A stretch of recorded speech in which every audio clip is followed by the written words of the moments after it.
Utilité des premières études de Marmontel.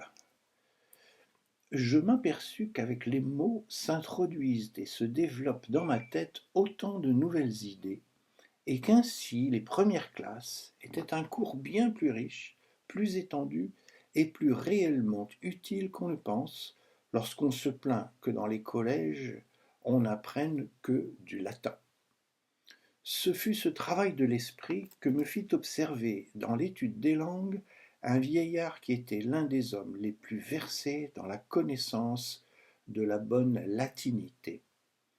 Il se prit d'intérêt pour moi et m'invita à l'aller voir les matins des jours de congé. Vous croyez bien que je n'y manquais pas. Et il avait la bonté de donner à mon instruction quelquefois des heures entières. Hélas, le seul office que je pouvais lui rendre était de lui servir la messe. Je me rappelle que lorsque ce bon vieillard en venait aux paroles du sacrifice, les gouttes de sueur tombaient de son front chauve et prosterné. Je voyais tout son corps frémir de respect et d'effroi, comme s'il avait vu les voûtes du ciel s'entr'ouvrir sur l'autel et le Dieu vivant y descendre.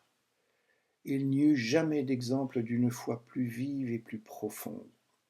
Aussi, après avoir rempli ce saint devoir, il en était comme épuisé. Il se délassait avec moi par le plaisir qu'il avait à m'instruire et par celui que j'avais moi-même à recevoir ses instructions. Ce fut lui qui m'apprit que l'ancienne littérature était une source intarissable de richesses et de beauté, et qui m'en donna cette soif que 60 ans d'études n'ont pas encore éteinte.